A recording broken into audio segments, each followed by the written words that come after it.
बारिश के फायदे और नुकसान बहुत हैं। बारिश के बहुत फायदे हैं। अगर बारिश ना हो तो इस धरती में जो हम लोग पानी निकाल रहे हैं वो कहाँ से निकालेंगे, और सारे पौधे सूख जाएंगे, सब बर्बाद हो जाएंगे। इसलिए फायदा तो फायदा ही है, लेकिन गार्डनों के लिए फायदा भी है बहुत ज्यादा, थोड़ा बहुत नुकसान है। इसकी आप पहले से ही, बारिश आने से पहले ही आप इसकी व्यवस्था कर लें, क्योंकि बारिश के साथ कुछ कुछ कीड़े आते हैं, वायरस आते हैं, जो कि आपके पौधे को नुकसान कर सकते हैं। पहला तो आप बारिश से पहले आप अपने पौधे को की कटिंग कर लें, जिससे कि पौधे में वायरस लगने की चांसेस ना हो। जो पौधा जैसे कि जिसके पत्ते में आपको कीड़े लगने की चांसेस होते हैं, इस टाइप के कीड़े, ये देखिए, ये भी मैंने तोड़ा है, ये पूरे कीड़े ने इसको खा गया। तो इस छटाई कर देने के बाद बारिश में फिर उसी तरह हो जाता है, तो ये पहला फायदा है।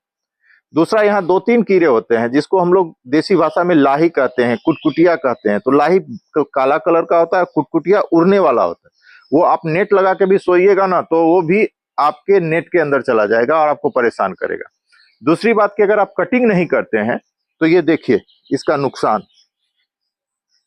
कटिंग ना करने के चलते, मैंने लोभ और लालच के चलते इसका ये हाल किया। ये पंसतिया है।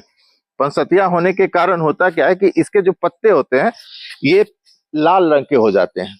इसके पत्ते लाल होने के कारण ये बहुत बुसी हो गया था। तो हमने इसको सोचा कि जितना बड़ा होगा उतना अच्छा लगेगा, लेकिन उससे होगा क्या, पानी पड़ा और इस पे बहुत ज्यादा पानी का लोड पड़ा और ये गिर गया।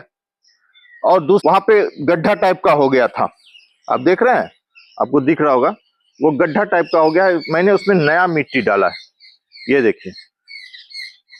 अब हम इसको थोड़ा सा टाइट हो, क्योंकि 2 दिन से बारिश यहाँ हो रही है, और 2 दिन से बारिश होने के कारण पूरा मिट्टी भी कहाँ से लाएं पता नहीं। तो ये मेरे बालू में था मिट्टी, तो मैंने इसे ले आया।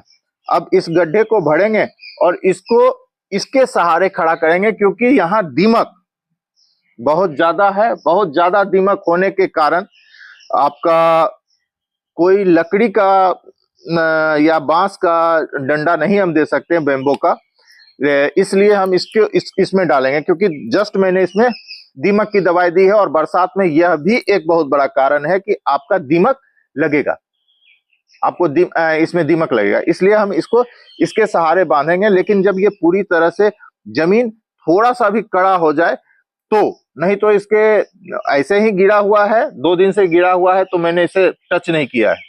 ये जब टाइट हो जाएगा तब हम इसको बांधेंगे, और ये भी हम आपको शेयर करेंगे, दिखाएंगे। इसलिए कभी कभी ऐसे डिसीजन लेने पड़ते हैं जो कि कड़े होते हैं। इसकी अगर मैंने कटिंग कर दी होती तो आज इसका ये हाल नहीं होता, और ये फिर ये नए नए लीफ भी देते। हो सकता है थोड़ा लेट फूल आता, लेकिन इसकी कटिंग होनी बहुत जरूरी थी। देखिए मेरे दोनों गार्डनर आ गए हैं और इसको उठा रहे हैं। ये कितने प्यार से ये बहुत ही कोमल होता है, इतना प्यार से रखना पड़ता है इस पौधे को। ये देखिए, ये मुड़ गया है, क्योंकि ये सनलाइट जिधर गया वहां ये इसके जो ब्रांचेज हैं उस हिसाब से हो गए, लेकिन ये सीधा हो जाएगा। और अब इसके कुछ ब्रांचेज तो टूट ही गए हैं। जिस समय बारिश हो और पूरी तरह से गीला हो, उस समय तो बिल्कुल ही ना करें, नहीं तो आप कितना भी कोशिश कीजिएगा ये गिर जाएगा। और उसके बाद इसी तरह से आपको सीधा करना पड़ेगा, और इसके जड़ में अगर, इसके रूट के पास अगर पानी रुका तो ये चला जाएगा। देखिए कितना खूबसूरत पौधा है, और हमारी गलतियों से ये गिरा है। मैं इसको स्वीकार करता हूं, अपनी जिम्मेवारी लेता हूं। अब हम इसको एक सहारा दे रहे हैं, देखिए इससे। अब इस सहारा से होगा क्या कि ये इधर नहीं झुकेगा, और इधर इसके पेड़ में बैलेंस मिलेगा, तो इधर भी नहीं गिरेगा। इसलिए आपको इसको अब हम लोग दाब देंगे, पूरी तरह से टाइट कर देंगे, जिसके चलते इसके गिरने के चांसेस बहुत कम हो जाएंगे। थपथपा देने से टाइट हो जाता है। अब इसका 100% चांस है कि ये बच जाएगा। अब ये पूरी तरह से सेफ हो चुका है, देखिए पूरी तरह से सेफ हो चुका है, क्योंकि इसके जड़ों के पास हमने मिट्टी डाल दिया है और यह पूरी तरह से सेफ हो चुका है।